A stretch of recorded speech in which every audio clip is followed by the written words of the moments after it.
Welcome to the Shades of Havana podcast, where we explore the rich history and culture of one of the world's most iconic cigar-making cities. Ybor City has been synonymous with premium cigars for over a century, thanks to the pioneering efforts of visionaries like Vicente Martinez, Ybor and Julius Caesar, J.C. Newman, and the countless families and businesses that followed in their footsteps. From the bustling cigar factories that once lined Ybor City streets, to the boutique shops and lounges that dot the city today, Tampa's cigar industry has left an indelible mark on the city's identity and character. Join us as we sit down with the industry experts, passionate enthusiasts, and local legends to uncover the stories, traditions, and innovations that have made Tampa Bay the cigar capital of the world. Whether you're a seasoned enthusiast or a curious newcomer, we invite you to light up, relax, and journey with us into the fascinating cigar capital of the world.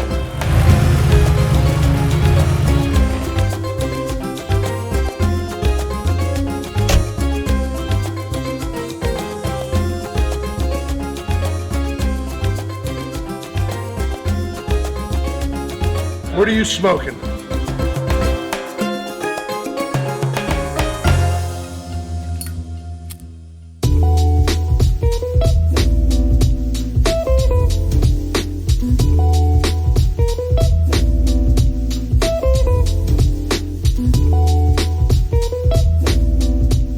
Welcome to Shades of Havana. With your host, Nick Foster. Shades of Havana was brought to you by celebrating their 75th anniversary, Porsche Tampa, the global leader in two-way cigar humidity control, Boveda Inc., award-winning air purifiers, Rabbit Air. Turn your garage or basement into the ultimate man cave with Man Cave King.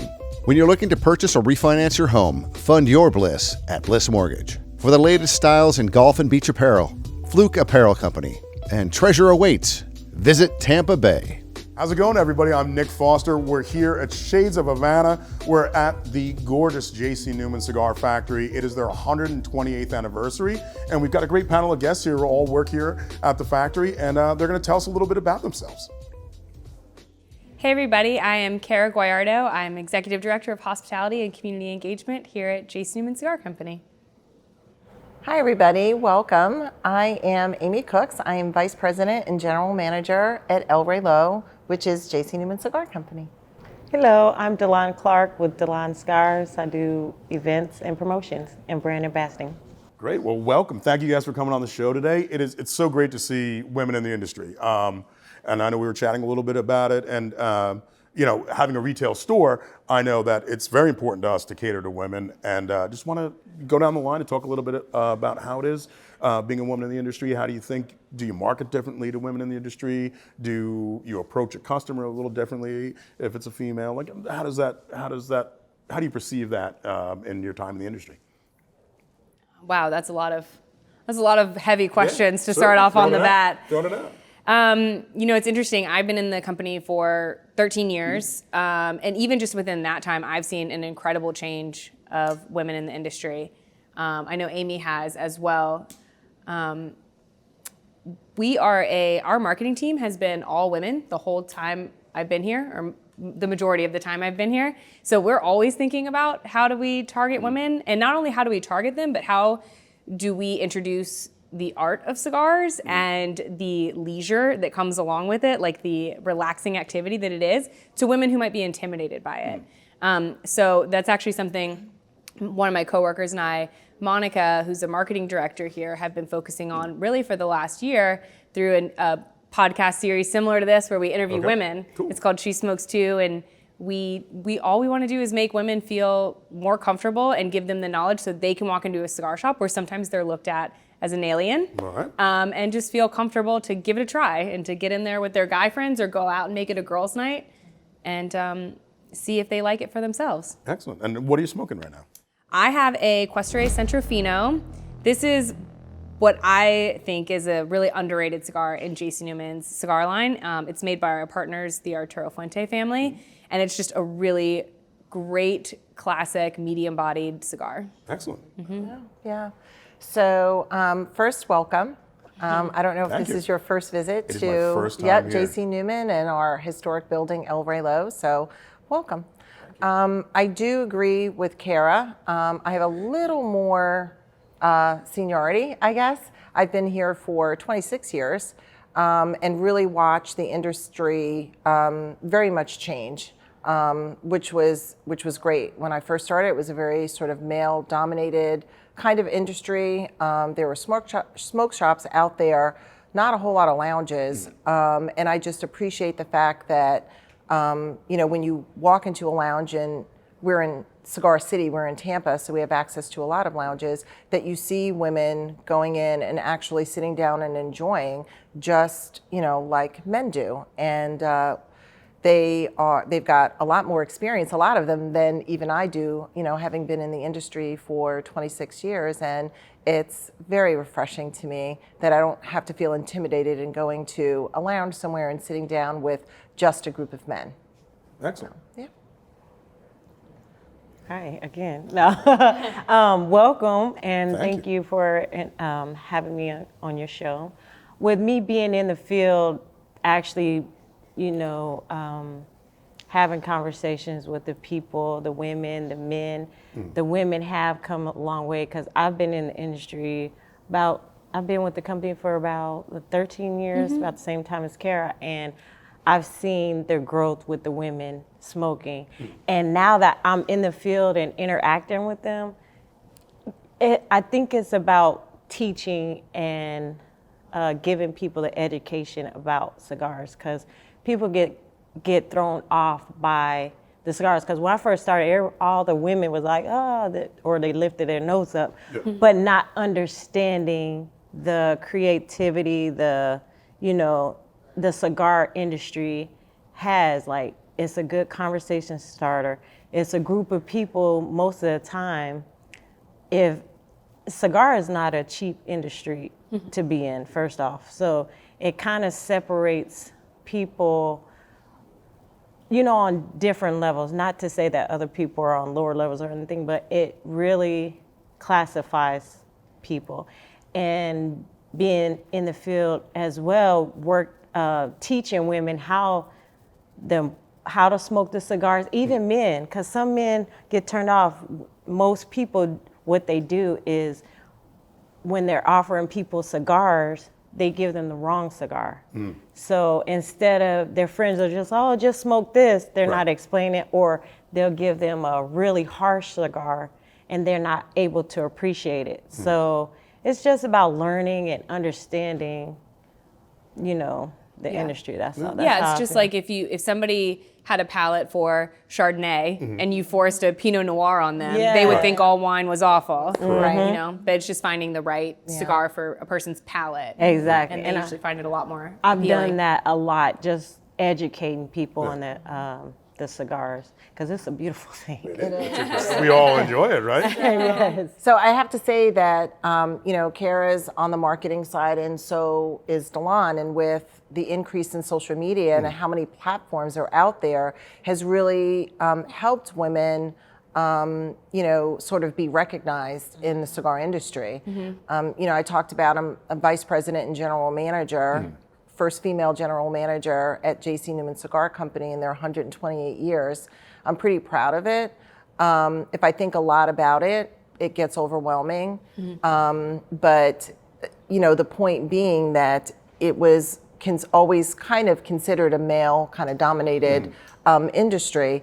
Luckily here at JC Newman, they don't, you could be a man or a woman, it doesn't really matter. But I appreciate the fact that the Newmans especially realize, how the demographic has kind of changed, and they allow creativity on the marketing side for JC Newman, but then they also allow influencers like Dalonde to come in and let people know that this is, something that's acceptable.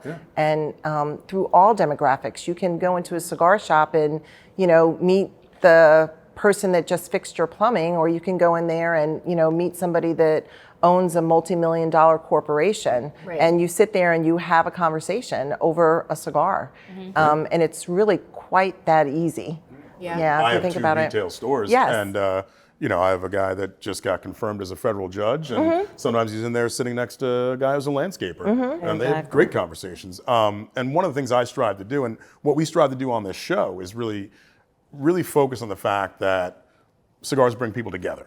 And that's kind of what the ethos of our show, right? Yes. And in my retail setting, I like to make it a welcoming atmosphere for everybody, right? And people of color, different income levels, because there's stores that aren't like that. And I know we've all walked into those stores and be like, "Ooh, I'm in the wrong cigar shop. I will see myself out." You know what I mean? So, you guys have any funny stories about how you might have been approached in a cigar store the first time you went into a cigar store, and you were just like, "Oh, okay."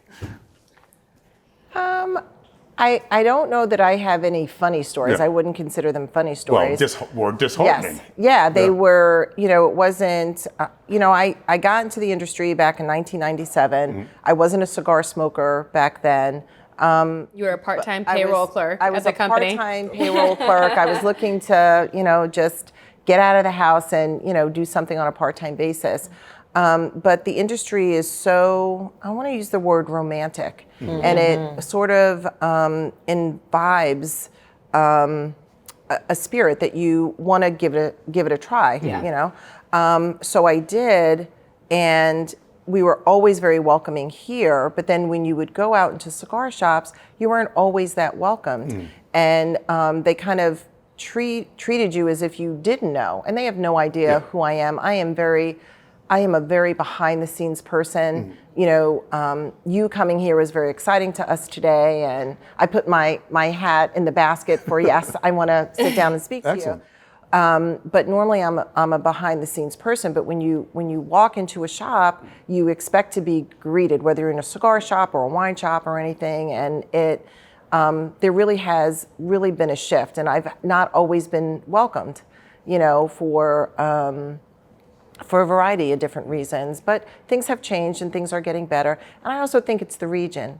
I'm from New York originally, and things up there were very different when I first started smoking versus being here in Tampa, and having the ability to go out and just feel welcomed by everybody. But things are changing and they're progressing, and I appreciate that. Yeah, for me, as somebody who kind of started in the industry, like most of my smoke shop experience is like with our salesmen. So I'm going into like a known entity with guidance, and then I developed relationships with the local shop. So when I go into a shop, I generally know people. The weird things that happen to me are when I'm working events, right? I go to like Big Smokes or name any like mass consumer cigar event. Like I've probably worked them. And the amount of people, like I am standing behind a table talking specifically about the tobacco in these cigars, like clearly know what I'm talking about, and smoking a cigar, and they will say, are you really smoking that? Like maybe if I put it down for 1 minute to talk, they'll like put it in your mouth and prove to me that you smoke that. And come on now. And are you just a brand ambassador? Oh no. My favorite was when we were an all-woman marketing team, and we were at one of these events. I won't say which one, and because it has nothing to do with the event, but the attendee. And our trade show booth guy just happened to be behind the booth because he set up our display and then just stayed because it's fun. Yeah. And a woman walked up to me and said, I'm working on this new marketing program for cigars. Can you please give your boss my card? And points to the one man in the booth. And I'm standing next to the vice president of marketing. And she's standing in front of the entire marketing team. And we said, sure, no problem. And threw it right in the box because, What are you going to do? Yeah. Like, I think it's a common assumption. Go ahead. I remember when I first came in the industry, I was actually invited. I was kind of like a last minute, I guess the person before me didn't show up, and I was kind of just last minute. But the day that it wasn't real, I have never really had like bad experiences, but it's funny because when I did start, it just changed. I feel like smoking cigars is a lifestyle. It's not just smoking a cigar. So when I was invited to come, it just changed my whole view of just the everything. industry. I feel like now I got better style too. I'm just like, elevated everything. Right, I know, like I'm on another level, but Yeah. just, that's what it makes me feel like, not to put nobody down, Right. but I just feel like a boss lady, when I'm smoking and, while I'm enjoying my cigars. But I've never really had bad experience, and that's probably because I came a little bit later in the game, but yeah. All right, all great stuff. We're going to take a quick pause, and we're going to hear from our sponsors.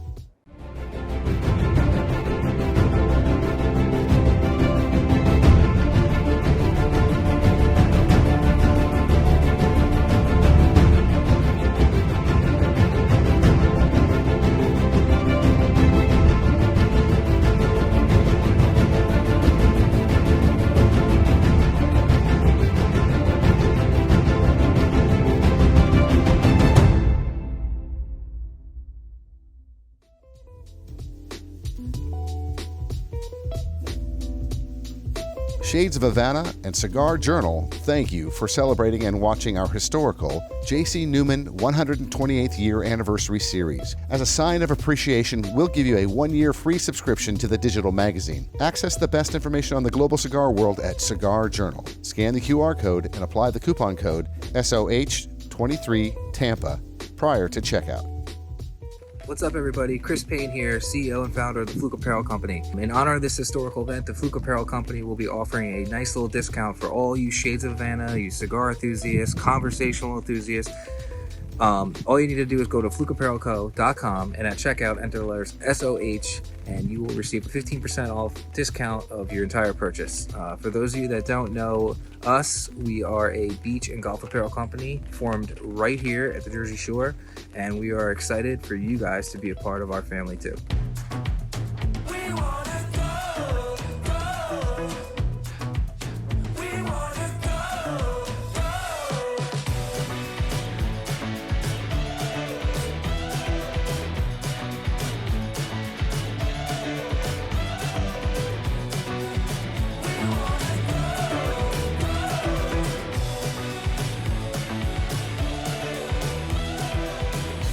Visit Tampa Bay.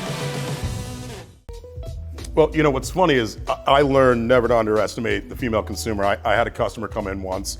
It was a couple, and they came in on motorcycles, all in the leathers, and the dude was about 6'6". He came in, went right up to him. I said, "What can I get you?" And he goes, "No, man, this is her thing."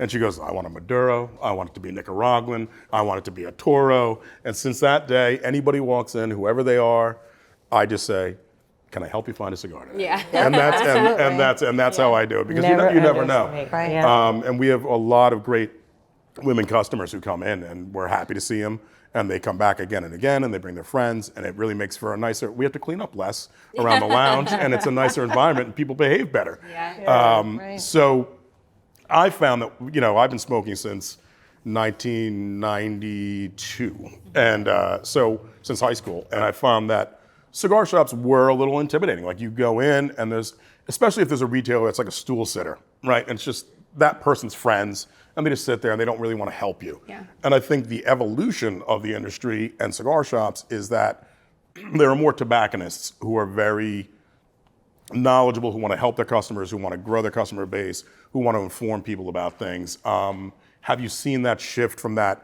90s, I'm a stockbroker and I'm gonna smoke a cigar, to like, hey, let's learn a little bit more about this? 100%. Yeah. And I think, it's funny, that for me ties into what Dalonde was talking about, where she was starting this job and was like, I'm not sure I'm gonna like this. Like, I don't know. We had a whole team of brand ambassadors that we had to hire to staff a cigar lounge that we were starting up. And we were concerned. We were like, it's gonna be smoky. Are they gonna, we're hiring like very attractive, smart women that have, this is just like a side job for them. Are they gonna like this? And all of them still like, they're not only do they still work with us just as like a side job for fun, they're our personal friends. Okay. We have like a whole group of friends that we've collected each other over the years, and we like get together a couple times a year and just pick a very nice cigar lounge, and we are very picky about where we go. Okay. They need to have good staff, they need to have good drinks, it needs to be clean. Yes. You know, they need to not make assumptions, and they kind of need to leave us alone because Right. like we know what we're doing, and like say hi to us, ask if we're okay, and then just like keep the drinks coming, and we're good. And I do want them to check on me again, but yeah, but there's like 12 of us, and we'll just roll up to a Exactly, cigar yeah. lounge, and we have a great time, and it's so much fun. None of us really left. Like, we still have some of the main people that's been on since then. Yeah. But It's interesting too that you bring friends and colleagues on if somebody Yes. does leave, Right.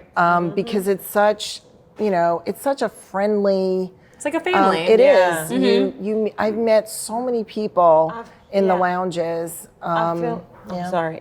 It goes back to what you said. I feel like cigars do bring people together. Like I said, when I'm a barber too as well.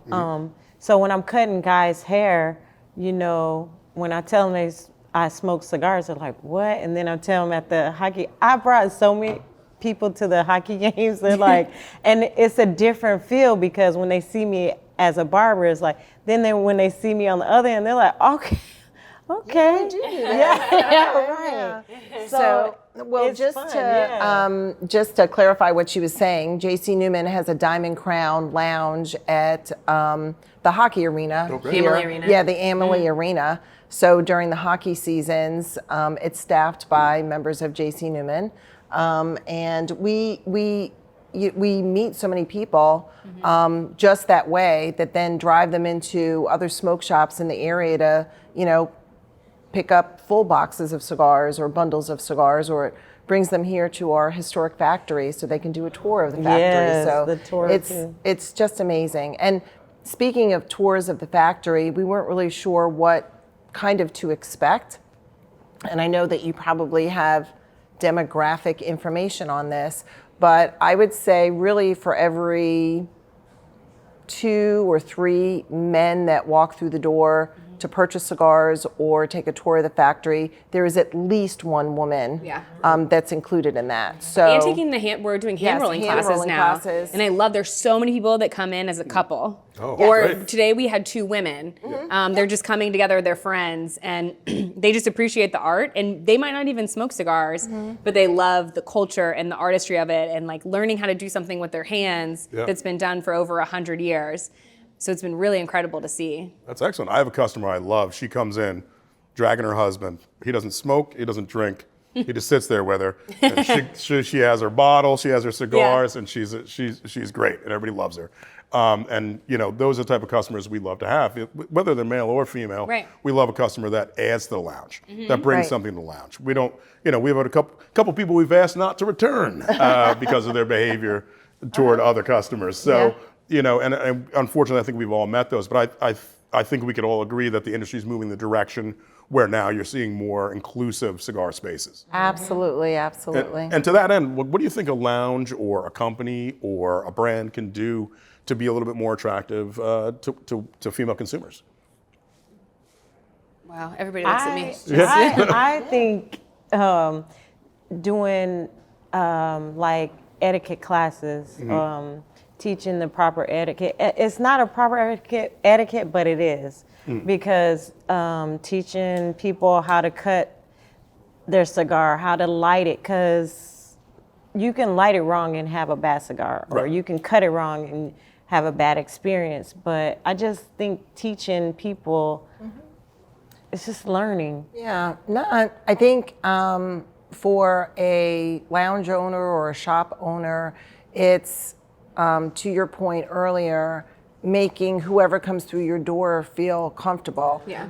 And if it's a woman coming through your door, you're a retailer, excuse me, so you want them to be able to learn how to do things, kind of in the, set them up for success. Yeah. So teaching them how much to cut off on the tip of a cigar. When I first started, I was cutting off the entire the cigar. cap, Cutting and below the- it was, Half the cigar. Yeah. so just teaching people and not making it seem so overwhelming to them or something that they won't be able to catch on to.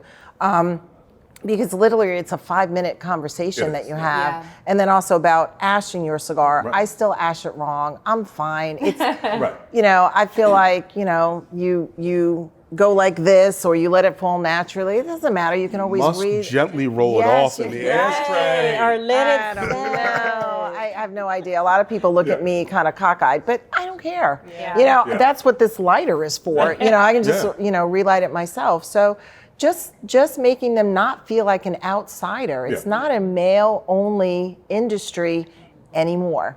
And this is proof of it right here. And we've got dozens more downstairs if you want to go. Yeah. Yeah. Sure. Just a little camera Let's go. shy. We'll have a ball. One thing that we've seen a lot of success in some of our marketing programs when we're trying to bring in people that might be just like peripherally interested in cigars but are a little intimidated is tying it to other experiences. Doing an event that's maybe focused on food and cocktails, and there happens to be cigars there. Yeah. And all of a sudden you're at this event and you have great food and you have great drinks and they're smoking cigars and that looks like kind of fun. Maybe I should try it. Like there's an educated person right behind the table who's gonna help me. Right. Yeah. And we did a series of events across the country for a couple of years. It was a food and cocktail event, and the amount of women that came to this event and said, this is my Yes. first cigar, I want to try it, this looks awesome, and then walked away and was like, that was awesome. And it's so cool to see.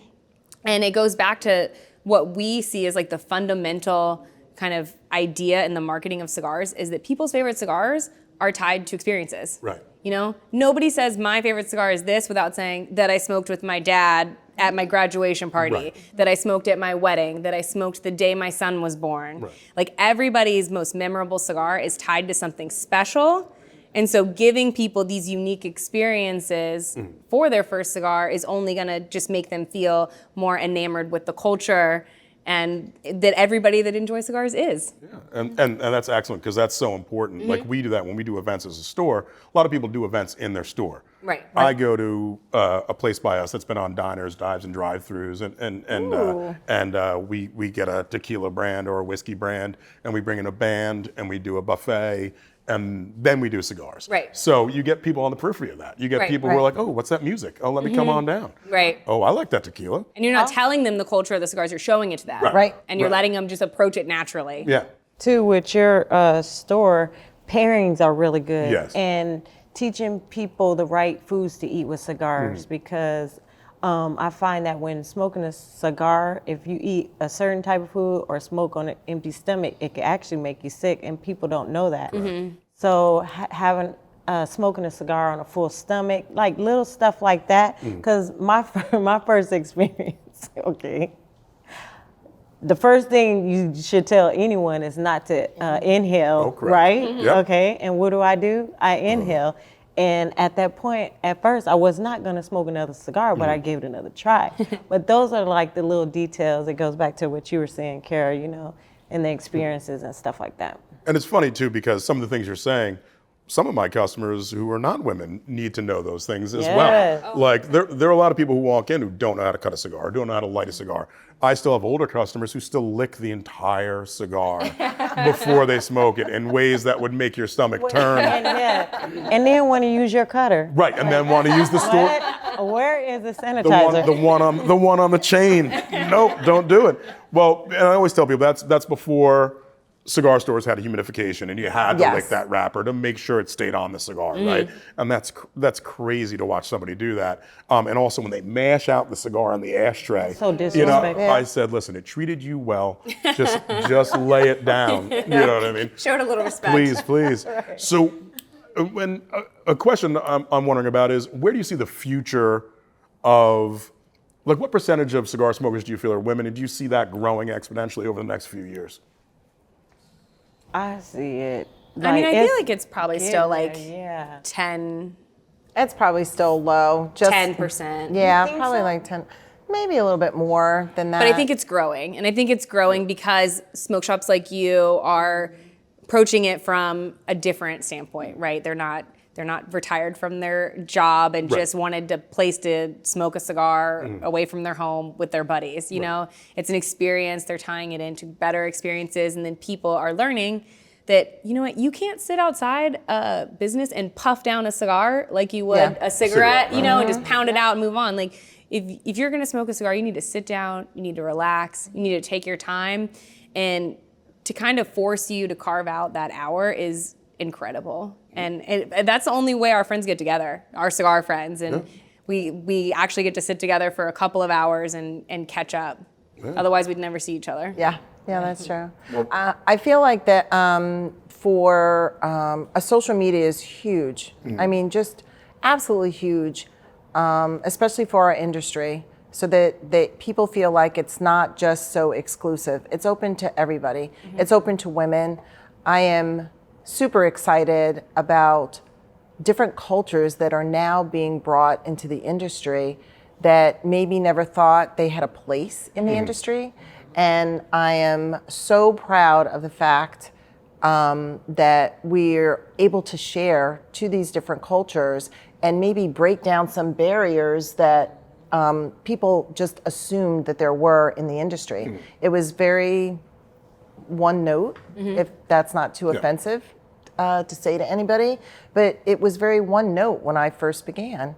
And I am so proud of the fact that the industry in a whole has been so accepting of different cultures, women, and it never mattered. It was just, something that naturally happened, through the course of our history, just the American history. And I'm super proud to be in an industry now that can break down some of those barriers that used to be related to this industry. Great. So, yeah. And to add what you were saying too, it's like anybody can smoke. It's not just because like back in the day, if you look at like a commercial, it's like somebody in a suit and big time or whatever. But now you see your everyday people smoking. So I am not in a suit today, and I'm smoking. So It's not just for people twirling their mustaches and tying people to railroad tracks, right? no, not at all.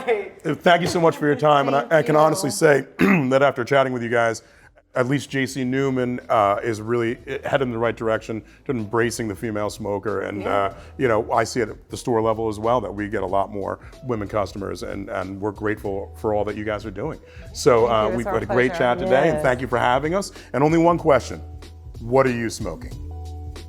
Shades of Havana, with your host, Nick Foster, and special guests, Cara Guagliardo, Aimee Cooks, and Dalonde Clark.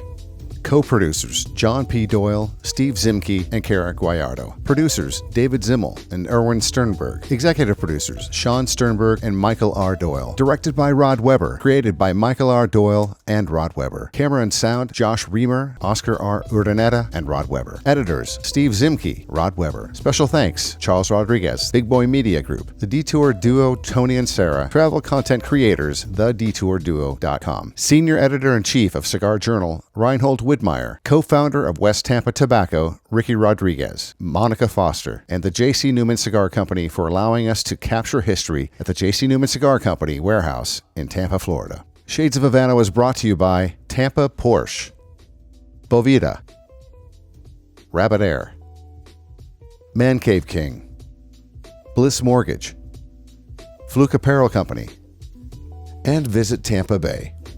Shades of Havana and Cigar Journal thank you for celebrating and watching our historical J.C. Newman's 128th year anniversary series. Access the best information on the global cigar world, everything that happens in the premium cigar industry, news, launches, personalities, awards, and above all, our cigar rankings and blind tastings. Scan the QR code where you will receive a free 1-year digital subscription to Cigar Journal. Our sponsors' websites and phone numbers are also provided in the show notes. When you visit our sponsors, you're helping them and helping our show. And if you enjoy Shades of Havana, we hope you tell your friends and give us a great rating wherever you get your podcasts. All opinions expressed by the Shades of Havana participants are solely their own opinions and do not reflect the opinions of Shades of Havana, Inc., a subsidiary of MRD Productions, LLC. Shades of Havana is an MRD production.